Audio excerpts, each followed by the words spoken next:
Uy. Bueno, como dijimos en otra ocasión, Iván, todo Game Boy, y yo soy Paco.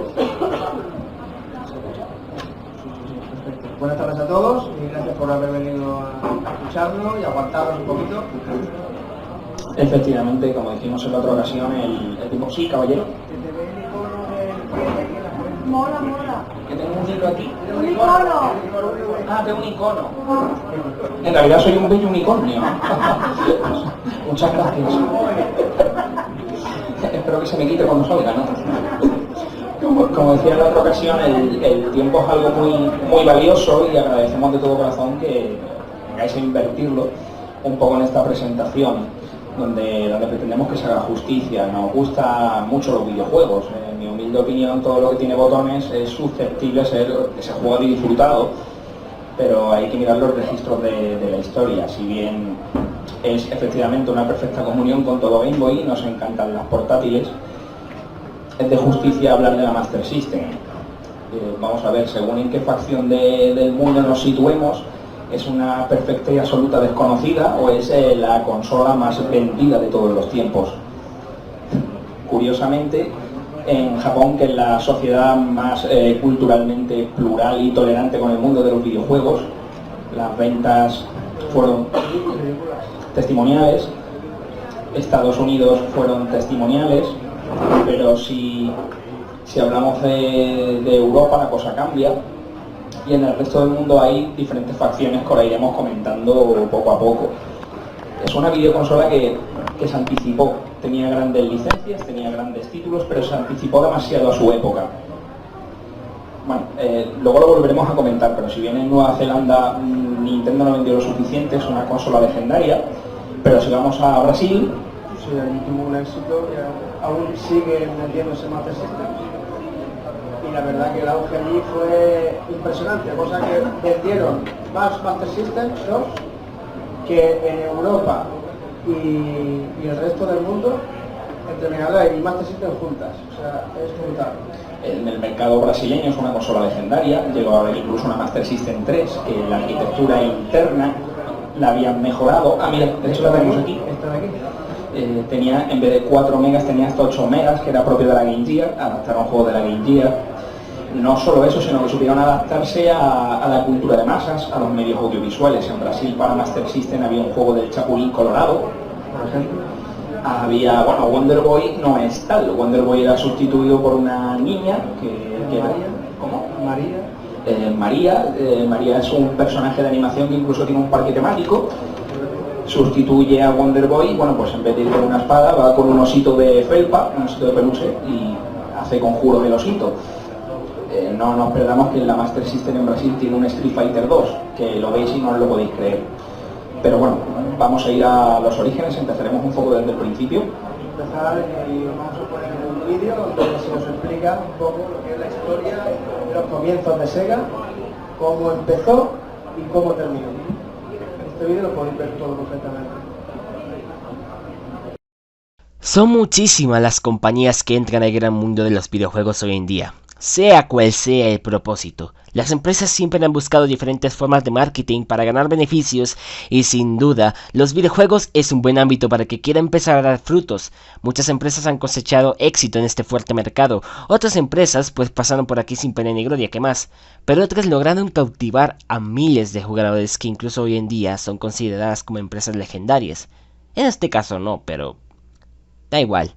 Hoy, en la cita de ahora, veremos la historia de unas de estas empresas que desde sus tempranos años vimos cómo crecía en pasos agigantados y cómo marcó pauta en esta industria tan amada por muchos y odiada por algunos. Hoy hablaremos de Sega. Ok, basta melodrama, empecemos este video ya, ¿ok? Por allá de 1965 nació lo que hoy conocemos como Sega. Esta empresa nació por la alianza que hicieron dos empresas llamadas Silversea Games y Rosen Enterprise. La primera fue fundada por Marty Blumley, Irving Brandberg y James Hunter en 1940. Y su trabajo era enviar juegos como dardos, tragamonedas y entre otros a las bases militares norteamericanas. Pues en los 40 estaba en progreso la Segunda Guerra Mundial, ¿recuerdan?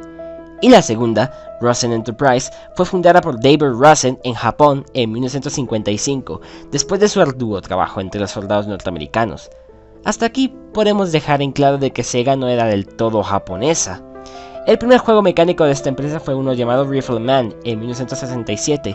Solo 3 juegos mecánicos más con el que acaban de mencionar fueron lanzados por Sega antes de que iniciase el nacimiento industrial de los videojuegos. Entonces, para adelantarse a este mercado, adquirieron una pequeña compañía dedicada a la fabricación de máquinas recreativas, llamada Gremlin Industries. Cabe destacar que antes de estos acontecimientos, Sega fue adquirida por otra empresa llamada Goldfarb Renster, y que lamentablemente en 1983, debido a la crisis de mercado videojuegabilístico, esta vendió a Sega. Antes de continuar, quiero decir que a pesar de que Sega no fue fundada por japoneses, su primera sede fue en Tokio, Japón, y los trabajadores de allí eran obviamente japoneses. Sega adquirió su nacionalidad japonesa al traspasar de los años, a la vez adquiriendo personalidades japonesas que lograron impulsar esta compañía. Bueno, no me toma rollo porque después a más de uno le pega una embolia. Sigamos. Anteriormente Sega ya había hecho algunas consolas caseras, pero que resultaron ser un gran fracaso, hasta que en 1986 se creó la Sega Master System. No fue un rotundo éxito, hay que aceptarlo, pero era una buena consola con títulos muy divertidos. Pero esto no bastaba para Sega, así que en 1988 se lanzó en Japón la que es considerada la primera consola de 16 bits, la Sega Mega Drive, o conocida en América como la Sega Genesis. En América salió en el 89, mientras que en Europa salió un año después. Hay algo que destaca fuertemente, y es que el principal atrayente de la consola no era su potencia en sí. Bueno, en una parte sí, pero realmente era otra cosa que creo que ya muchos saben de qué estoy hablando.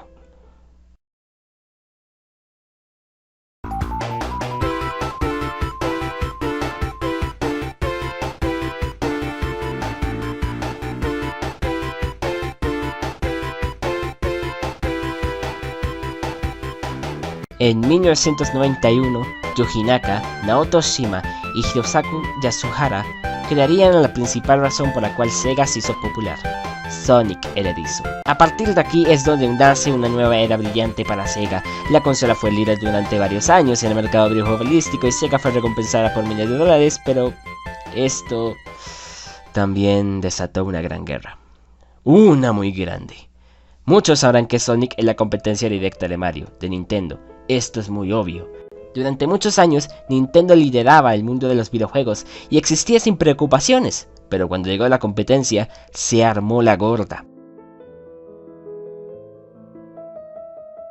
En ese tiempo, Sega y Nintendo se odiaban mutuamente. Entre los dos se golpeaban con publicidad extremadamente dura y blasfémicamente insultante, y era una constante lucha para ver quién quedaba de pie al final, o Mario o Sonic. En ese tiempo, los niños de todo el mundo se reunían en sus escuelas y discutían sobre cuál era la mejor consola, la Super Nintendo o la Sega Genesis, e incluso se llegaba a las peleas. Pero bueno, ese es de hecho un tema aparte que aparentemente va a conocer miles y miles de anécdotas, pero que no caben aquí por razones de tiempo, y por si la duda, esta rivalidad duró hasta la caída de Sega. ¿Cómo? Bueno, ya llegaremos a ese punto, mejor sigamos. Sega sin duda la estaba pasando bien en esa época, incluso creó periféricos para la Sega Genesis, que son en realidad una porquería, pero los creó. Sega era sin duda una compañía codiciosa, y a pesar de su éxito, Sega no pudo llegar a alcanzar a Nintendo en algunos ámbitos.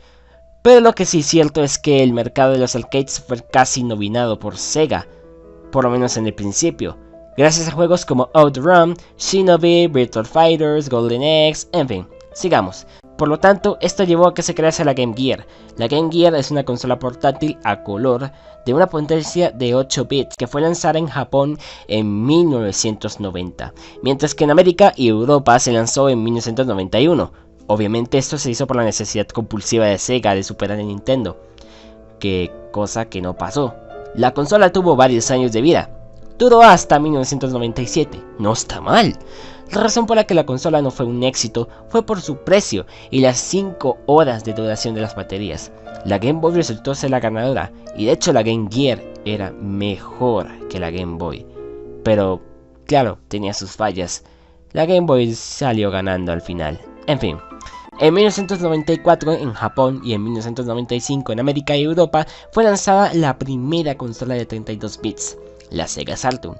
Su acogida al mercado no fue precisamente buena, pero tuvo un éxito moderado gracias a su lista de juegos de peleas, y muchos de esos juegos son hoy en día considerados leyendas, y de hecho la consola era muy buena. Pero a partir de allí llegó una era oscura para Sega. En el mismo año en el que salió la Sega Saturn en Japón, Sony lanzó la PlayStation. Esto destruyó por completo a Sega en esos años, y para decir verdad, Nintendo tuvo algo de suerte. Pero esto no quiere decir que Sega murió por completo. Con las últimas fuerzas que tenían, Sega sacó al mercado su última consola. Sí, después de 15 años en donde Sega estaba involucrada en la creación de consolas, y teniendo el honor de ser un rival digno de Nintendo durante muchos años, el último que quedó de pie fue Mario. Pero no fue precisamente que Nintendo venció a Sega. Ya sabemos del resto de la historia y lo podemos deducir sin explicarlo y profundizarlo. A la consola que me refiero es la Dreamcast, lanzada en Japón en 1998 y en el resto del mundo en 1999. Hasta el día de hoy, a pesar del declive de las ventas de las consolas y los problemas que enfrentó Sega, la Dreamcast es reconocida como una de las mejores consolas de la historia. Cosechó éxito al principio, pero en 2000, adivinen qué, salió la PlayStation 2. Dreamcast murió un año después. Pero, ¿qué pasó con Sega al final? Todos sabemos que esta empresa no murió, por lo menos no de una forma literal. Tenía un as bajo la manga, y aunque resultase incierto, Sega tuvo que hacerlo, y tomó la drástica decisión de convertirse en una desarrolladora exclusiva de software. Pudieron mantenerse mejor con las ganancias de los arcades, algunos dirán, pero desafortunadamente también fueron perdiendo en este mercado, dejando a Sega con solo esta opción. Y ahí estaban, eran 2005, y Sega, después de muchos años de rivalidad, une alianzas con su némesis, Nintendo. Pero no todo es malo, Sega de alguna u otra manera supo mantenerse en pie, y ahora gracias a la alianza con Nintendo pudo Sega ver la luz una vez más. Solo que esto tiene su lado malo. Una cosa que sí es cierta es que Sega era mejor antes, ofrecía mejores productos con mejor calidad, no solo por los problemas para adaptar a Sonic en un mundo 3D, sino también por muchos otros problemas de la misma naturaleza. Puede que Sega siga viva, pero ahora ha perdido su toque mágico.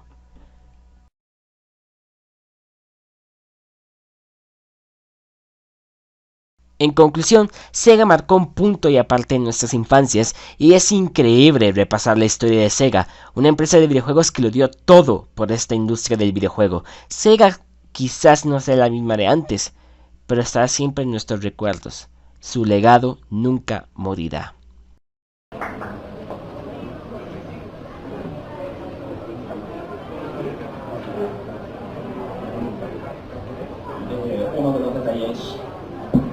Uno de los detalles curiosos que se puede ver en el vídeo, efectivamente, eran los orígenes no nipones de Sega. Pero bueno, una serie de marcos de circunstancias llevaron a Tokio la empresa. Pero bueno, la SG-1 siempre me ha sorprendido, no sé si habéis tenido oportunidad de jugar al catálogo de la primera consola de Sega, que tenía unas licencias maravillosas, imprescindibles. Ayer estaba pensando un poco en la charla, me dio por mirar un poco el catálogo. Me puse a jugar a Golgo 13. Es una maravilla como una videoconsola pionera, si bien es cierto que a Nintendo le debemos mucho, ¿no? Después de la caída de Atari, si bien Atari intentó llevarnos el recreativo a casa, una mala gestión en el mercado, amén de varios títulos que no tenían el acabado, el depurado apropiado para el tiempo con el que contaban, provocó que el mercado se saturara y el mundo de la videoconsola corría pues un serio peligro. El caso es que Nintendo, basándose un poco en las Game & Watch, hizo que floreciera el tema de las portátiles, incluso la consola de sobremesa, pero aún así Sega tenía mucho que decir. Entonces, curiosamente, precisamente Japón no tuvo esa suerte, no tuvo esa fortuna. Son títulos como Pitfall o Golgo 13, adaptaciones de cine, de manga, que para muchos son nombres maravillosos, pero fue como algo testimonial. De hecho, cuando vemos los famosos vídeos de YouTube de esta gente que tiene la suerte de ir a cualquier ciudad de Japón y va a las tiendas Potato, vemos filas y filas y filas de varios sistemas, muchos cartuchos, básicamente toda la videojuegoteca de una consola, pero siempre como máximo hay un pequeño panel dedicado a la Mark III, lo que es la Master System original japonesa.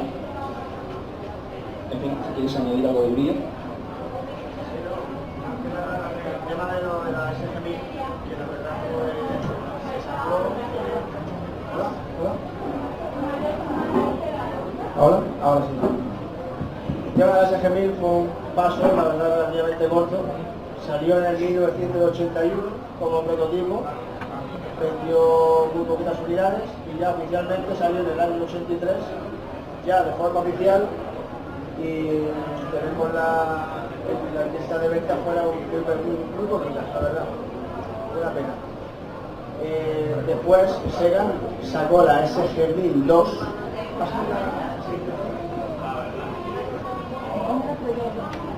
Esta es la versión mejorada de la SG-1000, era un poquito más potente y bueno, tampoco sacó una producción muy buena en ventas y también pasó bastante de largo. Estando Famicom, que era la que dominaba ya el mercado durante ese tiempo, pues no tuvo mucho éxito. Y ya se sacó lo que sería la Sega Mark III, que sería este modelo, que sería esta, la Sega Mark III, que era igual que la versión que nos llevaría en potencia, en características técnicas, era igual, lo único que cambiaba lo que sería el modelo sí, de la forma técnica por fuera. Hay una pregunta que digo, ¿cuándo podemos decir que una consola es una gran consola? Hay un factor que yo creo que es determinante, y es cuando a una máquina le salen clones. Por ejemplo, la SG-1000 tiene un clon que se llama Hotel Television, en la cual podemos utilizar juegos de la SG-1000 y de la ColecoVision. Es muy curioso, la verdad, fue una cosa guapa en el tiempo. En contraposición, muchas de las personas, muchos de los defensores de la NES realmente nunca han tenido una NES, han disfrutado quizá del 80% del catálogo de NES debido a las consolas clónicas, como una enormísima NASA, que a todo el mundo se le vino a la cabeza. Pues, incluso relativamente había diferencia entre lo que sería la Nintendo NES y lo que sería la Master System 2, que sobre todo de lo que ya era en la paleta de colores, ¿no? Una cosa que se apreciaba bastante. Incluso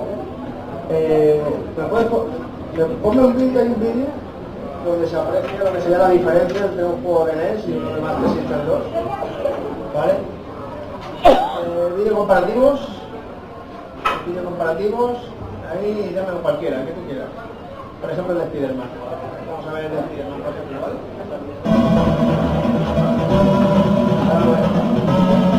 La pantalla está dividida, ¿de acuerdo? Un lado el Nintendo NES y el otro Master System. ¿De acuerdo? Y ahí veis lo que es la diferencia, la paleta de colores, lo que sería la definición, todo así. Quizá NES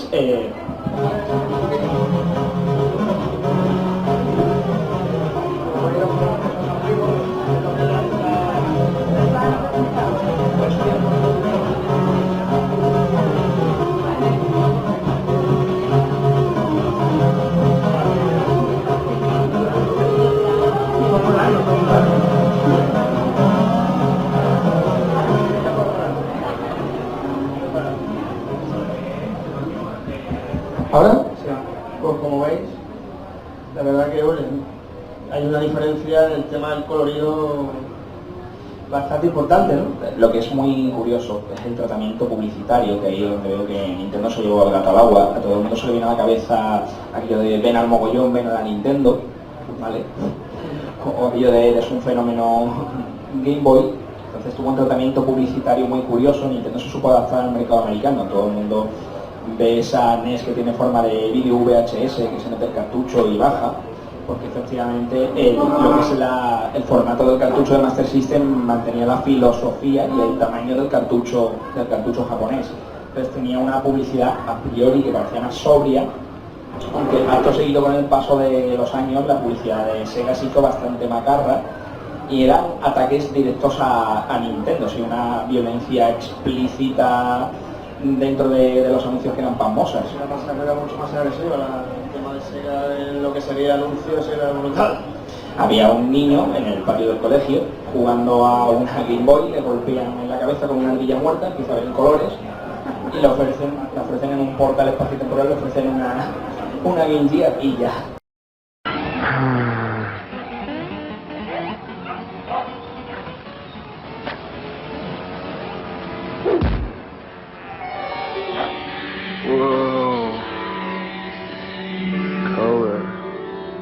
Hey, there's an easier way to get color. Get a Game Gear, the full color portable with over 150 games, like the new Echo, Mortal 2, and Sonic Triple Trouble. Si hablamos de lo que es el formato de sobremesa, que insisto, ahora quiero hablar un poquito de la Master System, que se anticipó demasiado. El primer intento que yo recuerdo medianamente acertado publicitario en España de la Master System fue en Telecinco, en el Big White, donde Miliquito, o sea, Emilio Aragón, tenía ¿cómo era aquella frase de hoy en juegos lo que pega es Sega?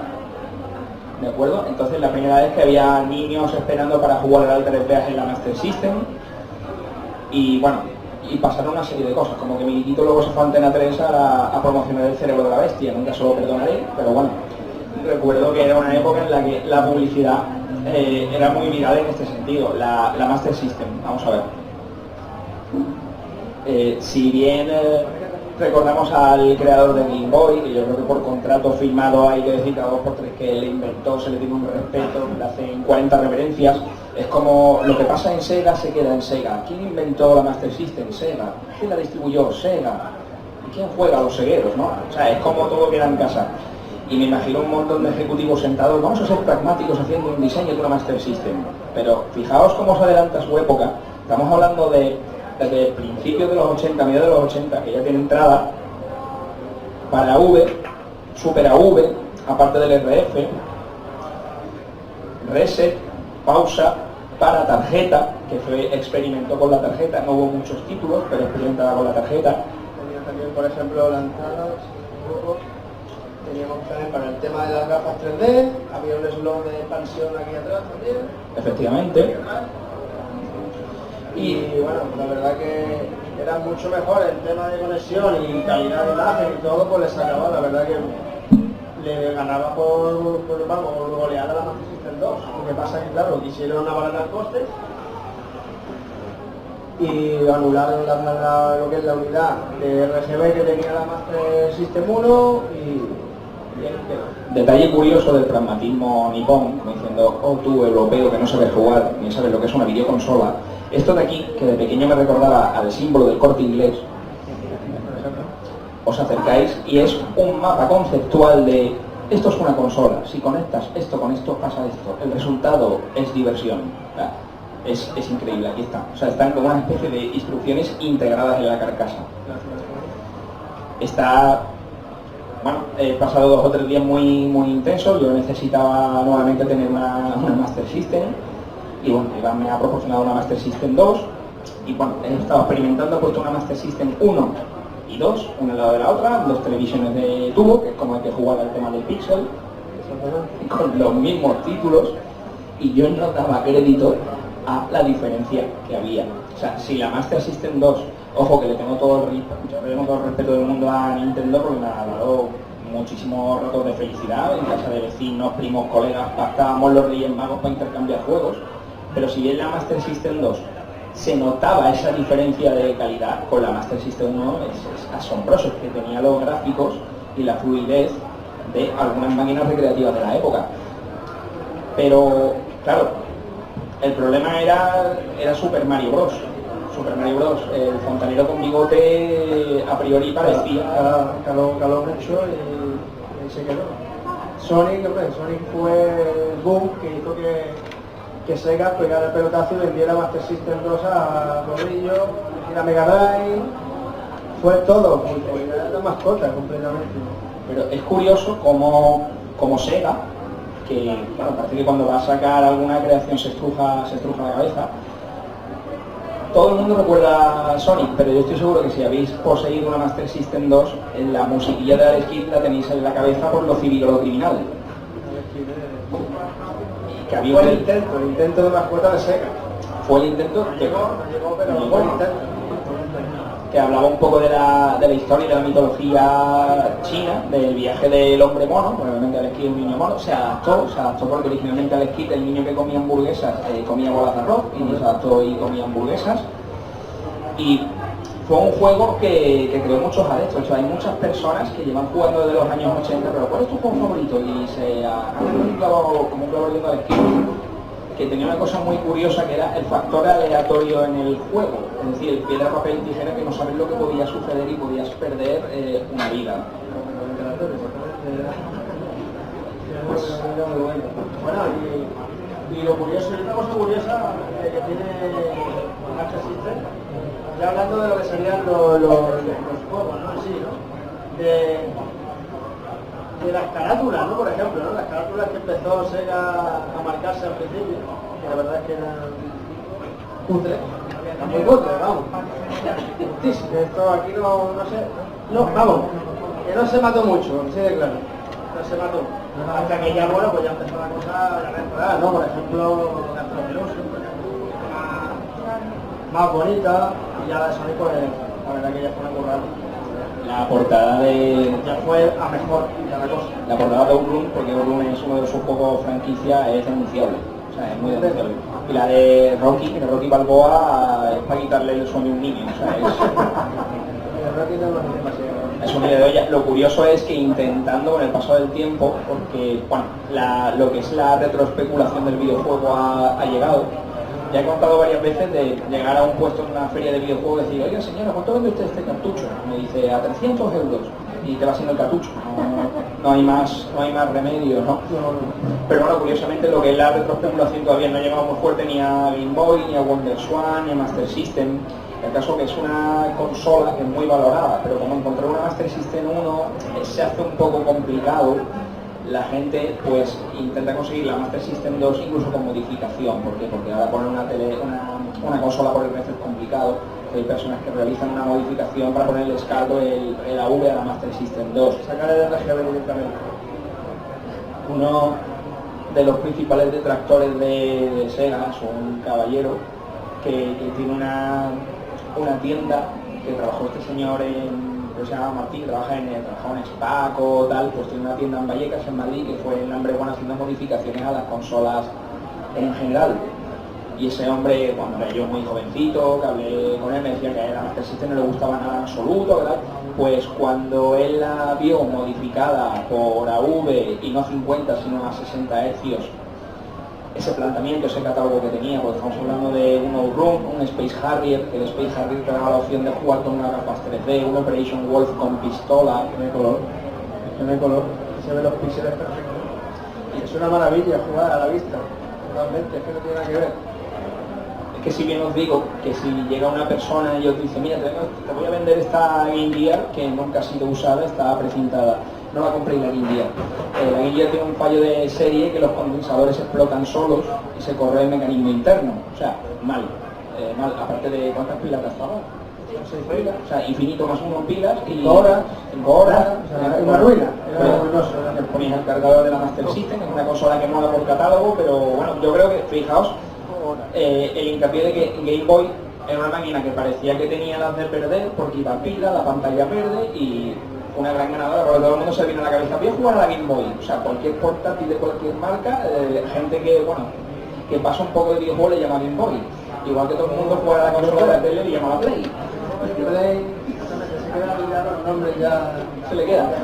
Pero que si encontréis una Master System, sobre todo la 1 a un precio razonable, haceos con ella porque es magia pura y tiene un catálogo maravilloso. Una maravilla, hermano. Bueno, también sé que posiblemente algunas personas me azotarían de aquí del desierto, pero bueno, si nos ponemos en plan anti-especulación, hay un maravilloso invento que se llama Everdrive, que bueno, hasta que yo tenga los 300 euros para pagárselos a ese señor, que tengo otros planes, como hacer la compra y todo eso, pues el cartucho Everdrive la prestas como si fueran las ROMs y lo juegas absolutamente a todo. Que es una manera de, bueno, no es emulación como tal, porque bueno, el cartucho acepta la información que lo carga directamente, es como si fuera un cartucho original.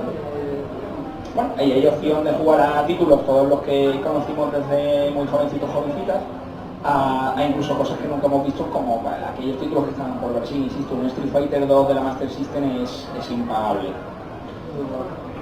Bueno, enseñarles los modelos de Master System que salieron en Japón, el modelo de Master System que salió en Brasil y un modelo de Master System que salió en Corea.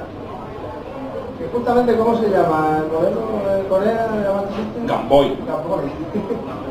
Y me dijeron, oye, tened cuidado que el título puede dar confusión. Y dije, no, para nada, está muy claro, es una Master System. Sí, mira, ponme Por favor, levantad la mano que le falte la papeletita para el sorteo, por favor. Levantad la mano y no la bajéis porque tenemos aquí a las azafatas que van a dar la papeleta. Tomad, ¿le pones Samsung? dale la papeletita a la persona que Samsung. Ahí. A ver. ¿Cuál le tenemos? Aquí ya era Samsung la que tenía la licencia de la Master System en Corea, y ese fue el modelo que será de ese país. Curioso, la verdad. Bueno, todo el mundo sabe la enemistad perpetua Japón-Corea, Corea-Japón, que bueno, yo creo que básicamente ha comercializado con todas las consolas de Sega, pero le ha tenido que poner otro nombre. La misma, compatible, pero es lo que hay. Sega no puede aparecer ahí para Sega no puede aparecer. Vamos a poner ahora un modelo de Brasil. Vamos a ver un momentito.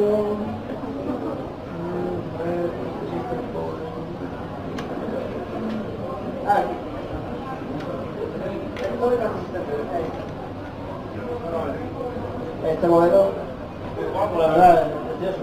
¿De acuerdo? El problema que tenía, bueno, era una Master System, lo que pasa es que no tenía nada de cartucho, tenía juegos en memoria. Pero bueno, es un objeto de coleccionismo, la verdad, muy preciado y la verdad que era muy bonita estéticamente. Lo que pasa es que yo se lo curraba con esta máquina. Lo curioso es que si bien Nintendo exterminó a Master System en muchos mercados, también en otros mercados, el Master System fue exterminado por su hermano mayor. Es decir, automáticamente muchas personas que querían acceder a Sega veían la Sega Genesis, la Mega Drive, que compartían cartelera, compartían títulos y veían que esa máquina, la primera 16 bits, La calidad que tenía era esa el doble de potencia. Y no solo eso, sino que algunos juegos, ya aquí empezaba el tema de vamos a precipitarnos para sacar el juego antes de tiempo. Si bien siempre menciono el ET de Atari, que quiero reivindicar el ET de Atari, que no creo que esté mal, sino que Steven Spielberg creó el hype como nosotros lo conocemos. Obligó a la compañía por temas de publicidad, que bueno, un juego que se hace en 6 meses lo hicieron en 4 semanas. Y básicamente muchas personas perdieron el trabajo. Millones de cartuchos fueron descambiados y con el tiempo tenemos un amigo que se llama Martín, que está en la asociación de Rotosilla Arcade Planet, que está enseñando a la gente cómo jugar al ET, como que es una pequeña obra de arte incomprendida. El caso que hay otras pequeñas obras de arte incomprendidas, antes estaba mencionando Golgo 13 de la SG-1000. Yo creo que la SG-1000 estaba más bien para sustituir a aquello que fue Atari, y ese Golgo 13 fue un poco incomprendido. Pero vosotros jugáis ahora y es una especie de cabal manejando la mirilla, siendo muy preciso, y en el control de la época era un poco infumable, pero Golden Axe... Una brutalidad en ese tiempo, sobre todo el Mega Drive, que sacó una serie de tres juegos, a cada cual mejor, la verdad. Yo me quedaba con, a mí me gustaba más el 2, a mí con el X2 también fue de lo mejor. Y el tema arcade consola, pues la verdad que el juego fue muy bueno, la verdad. Fue un canto bastante logrado. Lo curioso es que el Golden Axe de Mega Drive fue prácticamente nada más nacer la consola de Mega Drive, que llegó a España, creo recordar que en 1991, 92, 91. Lo curioso es que en Madrid no se vendía todavía la Mega Drive, pero como iba a ser aquí la Expo 92, digamos, había vuelto un poco más cosmopolita a Sevilla y bueno, pues me regalaron una Mega Drive aquí. Siempre me ha gustado cómo se ha trabajado Sega la atención al cliente. Ojo, que luego viene la cara B, porque todos recordamos el 32X, el Mega CD en esta parte del mundo, que el usuario fue total y absolutamente abandonado, un tirón de orejas, fue muy duro. Al igual que la Dreamcast es una de las mejores consolas de todos los tiempos, es una lástima que fuera abandonada. De hecho, todavía se hacen juegos por estudios independientes, juegos de naves que son flipantes, o tipo Turrican. El caso de que tú abrías el pack de Mega Drive, que estéticamente me parece una consola preciosa, que tenía entrada para cascos, y te venía un Altered Beast incluido en el pack con su caja, no un cartucho suelto. Que había muchas consolas que siempre te han vendido el disco, el CD en un cartón o el cartucho suelto. Sí, pues Nintendo la costumbre de hacerlo de esa forma. Coger y colocar el cartucho directamente y nada más, sin caja, sin nada. También Sega procuraba siempre tener la caja del cartucho. Detalle, la verdad. En el caso de Golden Axe, a pesar de que en Mega Drive no podía aparecer el enano con su H dorada, el H era de color normal, se le perdonó porque la versión era maravillosa. Había Golden Axe para aburrir. Después de Mega Drive me quedo con la versión de Amiga. El problema de la Master System, que tuvieron que hacerlo un poco deprisa y corriendo, no era para dos jugadores, no se pudo adaptar bien al control de dos botones de la Master System, no era fluido, incluso en el Spectrum mimaron el Golden Axe, como veían que el tema del movimiento les quedaba regular, los muñecos se movían dentro de recuadros negros, que a la gente le afectó, pero se le perdonó. Incluso el Tortugas Ninja de aquella época no se movían dentro de recuadros negros, la gente se lo increpaba, pero con un buen Golden Axe. Y algunos dicen que el Golden Axe de la Master System tiene el dudoso honor de ser la peor versión. Bueno, yo discrepo en eso. Insisto en que fue víctima de sacar un producto, venga corriendo ya, y como siempre compararlo con la hermana mayor, que estaba empujando mucho, que estaba empujando fuerte. Pues una cosita que quería comentar con respecto al fanzine que hemos repartido, que por cierto, ahora vamos a intentar, no sé, ¿a cuántas personas le falta fanzine, por favor? ¿Una persona, dos personas, tres, cuatro, 2, 3, 6, 7? ¿Cuántos faltan ahí? 11 fanzines. Bueno, vamos a intentar. No se puede. Bueno, pues no pasa nada. Vamos a hacer una cosa. Si queréis, me vais a dar un correo electrónico y yo me voy a comprometer a mandar el fanzine vía online, incluso para la próxima charla, para después de Navidad, que también sortearemos otra cosa, nunca se sabe. Vamos a dar una charla sobre la Sega Saturn, ¿vale? La Sega Saturn japonesa. Si bien en Europa, sobre todo en España, el catálogo de Sega Saturn era justito, en Japón, sobre todo gracias al cartucho de memoria, tienen juegos de pelea entonces que son encomiables. O sea, los Street Fighter Alpha o los Fatal Fury en la Saturn, muy buenos. El caso, en este fanzine número 1, hemos querido hablar un poquito sobre, bueno, viendo la primera charla que di con la historia de Game Boy, un poco Wonder Swan, sus rivales. Hay dos artículos de dos compañeros de The Past Is Now, en un blog que se centra especialmente en el retro, y bueno, son dos artículos muy dispares. Uno de ellos es de Cabeza Freeman, que es una carta de amor a la Master System con sus recuerdos infantiles. Y luego está ahí Beli Estero, mi amigo Adri, que está ahí al fondo, fuimos compañeros inseparables de trabajo, que ha hecho una carta de amor a la NES y bueno, increpando y haciendo tirones de orejas un poco a la Master System, un poco así. Podemos hablar un poquito también del tema de los periféricos que hubo para esta consola. Que por ejemplo, hubo unas gafas 3D para los varios juegos que sacaron.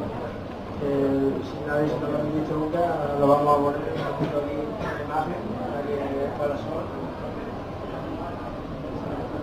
Una cosa, os quiero dar las gracias de verdad, porque si se han acabado los fanzines porque habéis venido. Ha sido, de verdad os lo agradezco de todo corazón. Los tendréis. Vale, estas serían las gafas 3D de Master System. Se introducían que serían el lector de tarjetas de la consola, que solamente servían para el modelo del Master System 1, o la Master 3, en su caso. Y bueno, la verdad que fue algo puntero, tiempo, como todo. Pero bueno, ahí están, la verdad. Pero graciosa, hubo 2 o 3 juegos, si no me equivoco. Pero vamos. Y entonces también hay varios mandos, también hay un poco especiales. Un mando, vamos a ver.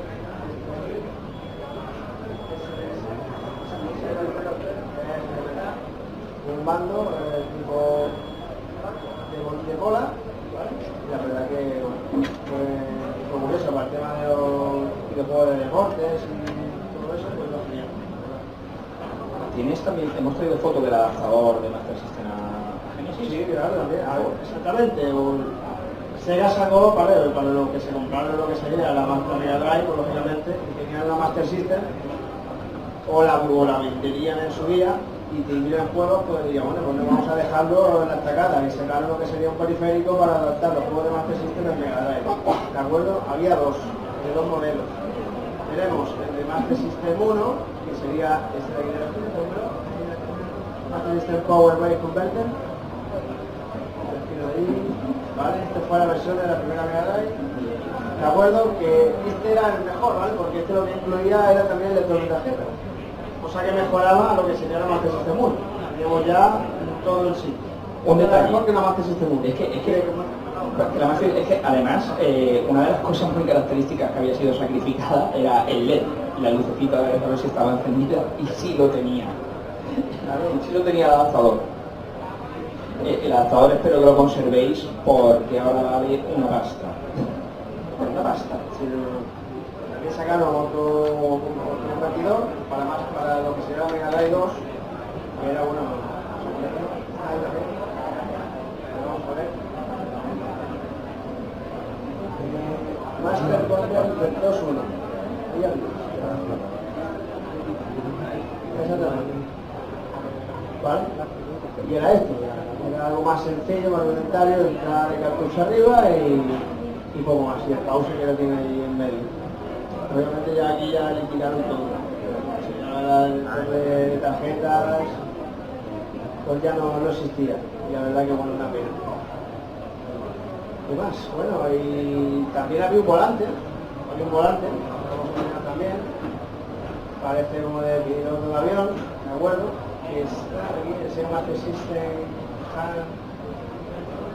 estaba la parte de abajo, parece como si fuera un avión, se llama la Master System azul.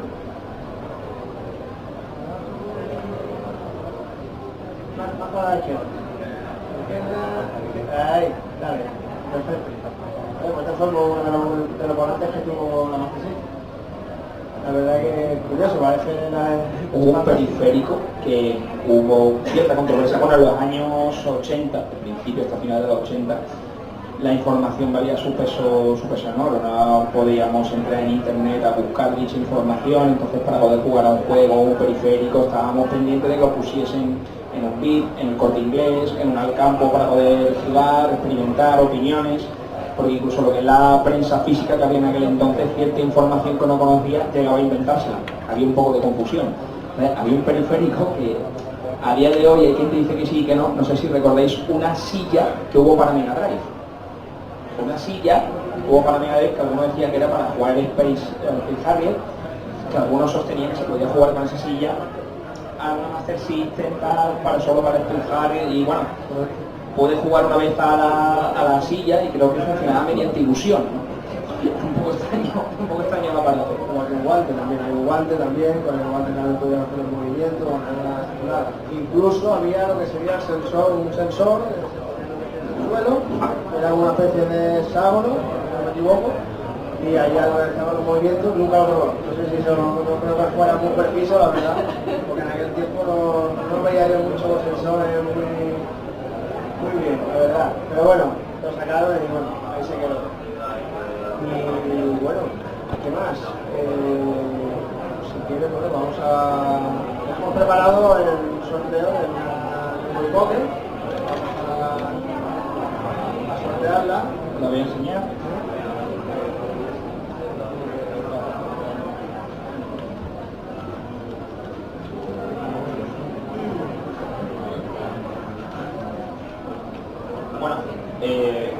Game Boy Pocket. Para eso usamos todo Game Boy en el tercer acto, armamos las portátiles, especialmente la Game Boy Pocket. La Game Boy tocha, el ladrillo, como que él diría, conquistó nuestro corazón, eran 4 pilas, y sustituyó por diversión aquella frase de falta mucho para llegar, falta mucho para llegar. O sea, fue un acierto total y absoluto.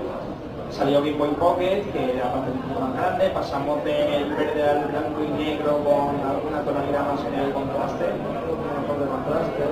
mejor, 2 pilas nada más, opción de cable link, juegos totalmente compatibles con la Game Boy y el vídeo toda la vida.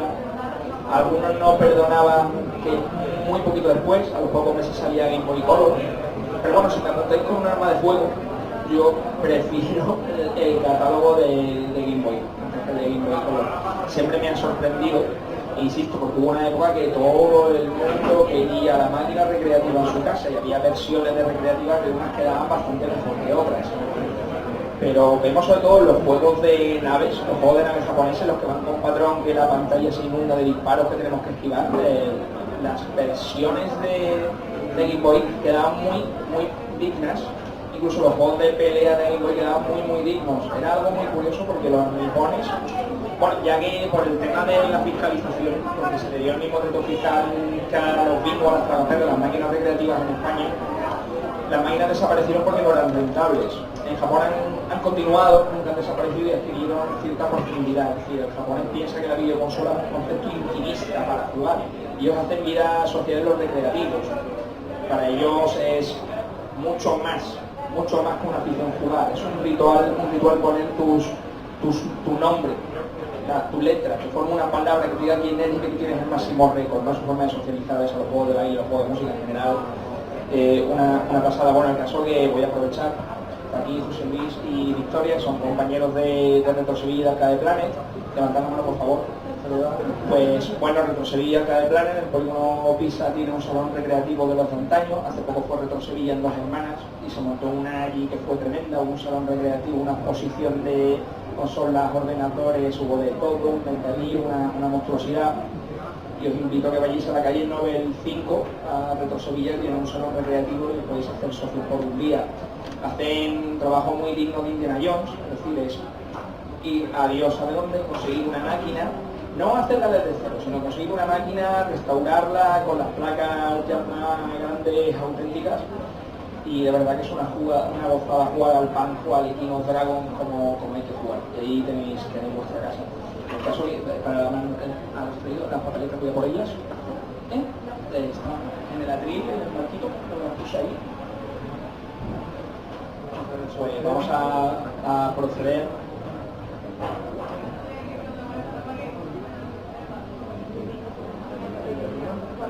Bueno, ahora procederemos al sorteo, habrá mano inocente. Yo tengo 38 años y he hecho demasiadas cosas, así que no voy a ser yo, va a ser otra persona mejor. Bueno, os deseo muchísima suerte. No obstante, os aconsejaría que, bueno, como estamos muy a gustito y os vamos a agradecer 1000 veces que hayáis venido, no tiréis la papeleta por si acaso, no la vayáis a tirar.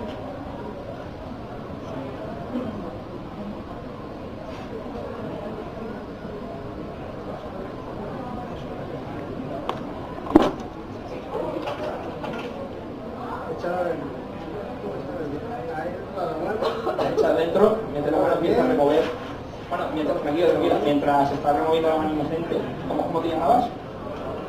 Nuria no se esperaba semejante compromiso porque puede hacer feliz a una persona del tirón, ¿verdad? Pues es maravilloso. Bueno, ya que estamos puestos, la Game Boy, bueno, pues vamos a dar como un jueguecito, una especie de Sudoku asiático maravilloso porque necesitáis estrujar los juegos. Y bueno, decir que en este mundo en el que se venden consolas a 500 euros, que después sale la versión Slim al año, pues nosotros nos comprometemos que si queréis jugar desde 15 euros me parece maravilloso. Videoconsolas Pocket en perfecto estado con garantía de 15 pavitos. Si os gusta alguna consola la que os pase por la cabeza, os la podemos traer de Japón. Juegos no hay límite, incluso bueno, aquí el compañero Iván tiene una colección de Ghosts and Ghosts de Choma Keimura, como podéis ver alguna la tiene precintada, es una persona entrañable, pero intenta precintarle un fuego. Es lo que pasa. Se pone mal. Se pone, un problema. El caso que, bueno, estamos pendientes de... Insisto, somos totalmente anti-especulación. Yo no sé qué habrá hecho ese señor con ese cartucho de 300 euros, me parece inmoral.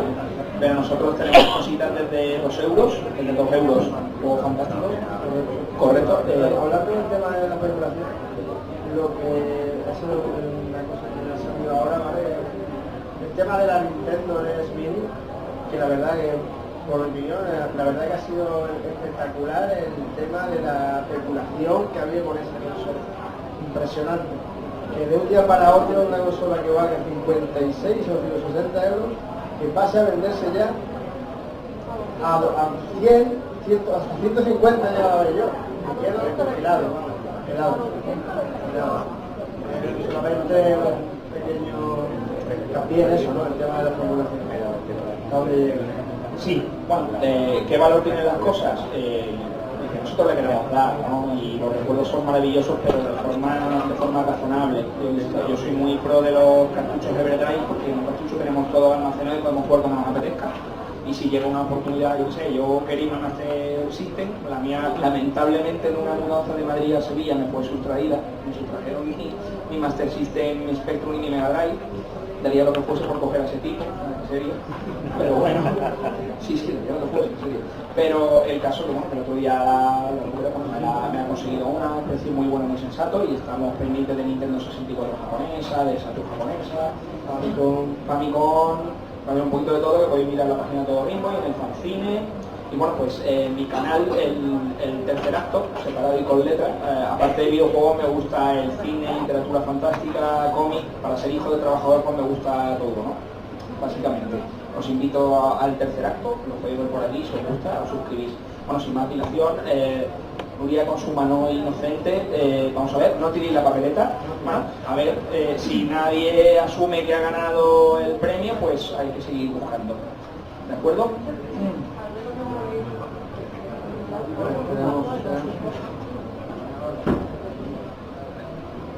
¿Tenemos ganador? ¿Tenemos ganador? 46. 46. ¿Hay 46? 46. No tenemos 46. Tenemos 46, seguimos mirando, manteniendo la tensión. Seguimos para verlo.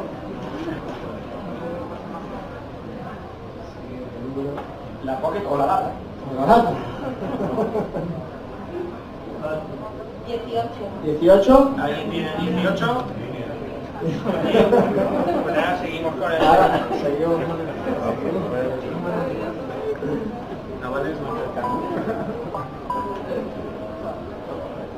¿4?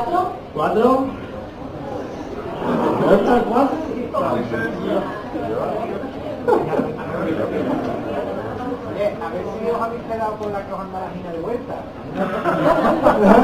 Esto las he puesto aquí para evitar follón. El maestro Villalobos ha hecho fanzines de menos, por eso papeletas. Papeleta ha hecho sobra. 21. 21. Tenemos un joven mozo que ha ganado el grupo y por qué.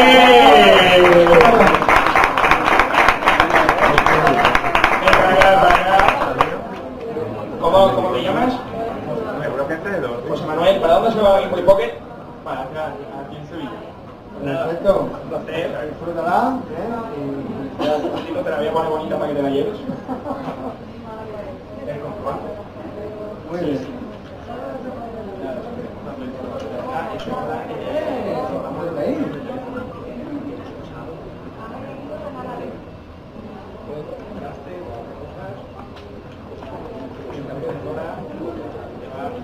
¿Te queréis hacer una foto?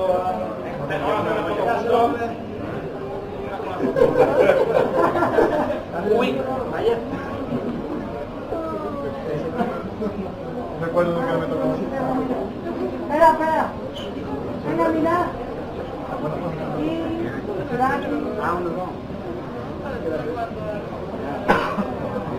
Game Boy Pocket para muchachos durón. El señor de las bestias.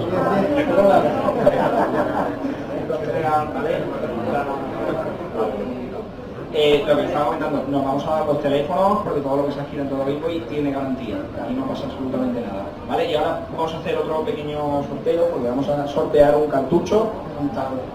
Sí, claro, de Hamster. Ya que estamos aquí, un cartuchito, ¿no? La casa la vamos a empezar por el tejado.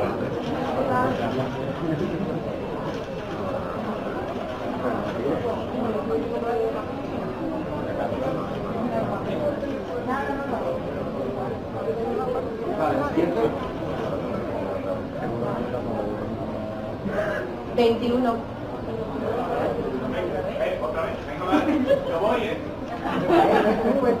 Ahora que la metí otra vez,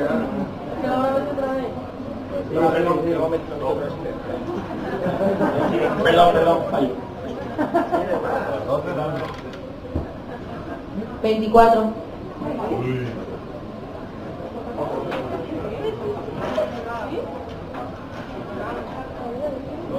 1. 24. Ah, perdón. Sí, 24. Sí. El muchacho. ¿Cómo te llamas? Sí, ven, una foto con Samuel. Sí. un lo que se lleva. Es que como no he tenido una explosión de alegría, como ha sido todo muy... Es que me ha hecho meter aquí rápido espacio.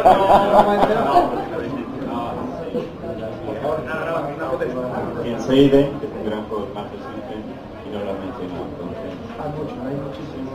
Incluso con el X-Warrior. Ese fue el camión más en Seiden. Pues nada, para la próxima ocasión ya sabéis que podéis levantar la mano, interrumpir y decir cuál es el juego de vuestros sueños.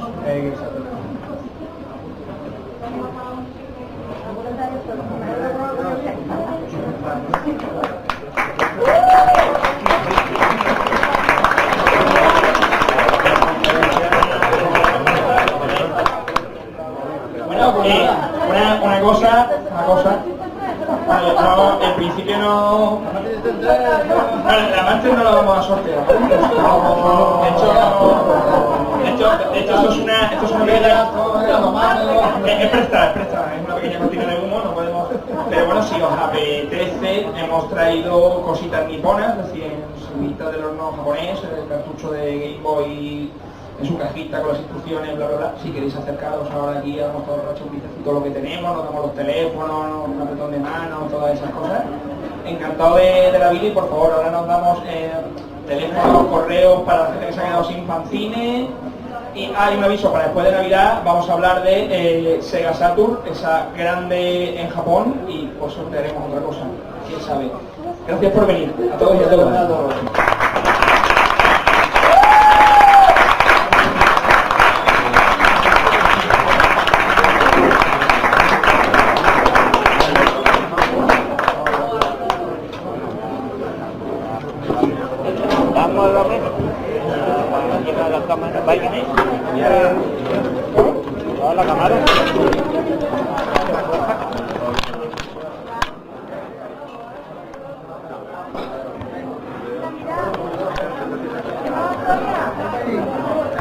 Iván, saca la maleta.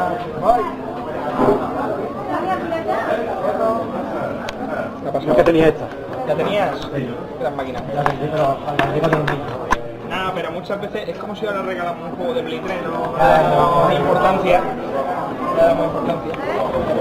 Para que me apuntes el correo para... Ahora mismo voy a pedir el papel. ¿Te quedaste sin fanzine? Sí, me he quedado.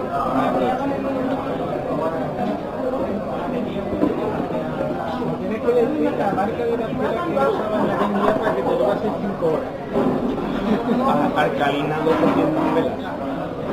Alcalina 800 pelas. Era como de verdad, yo no podía jugar, tuve que poner el transformador de la porque era que había que ponerle eso porque si no, no de manera. Cuatro cargadores,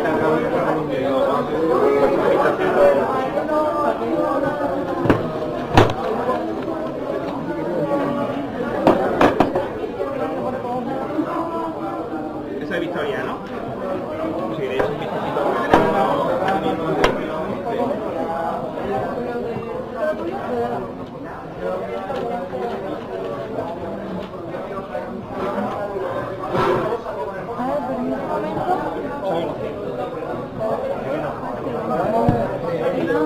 Dime tu número y se lo apunto a mucho. El número. 622. Colección.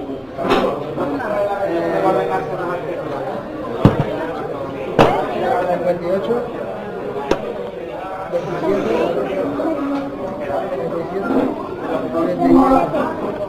Pues ya está. Se acabó. Se acabó. Ya,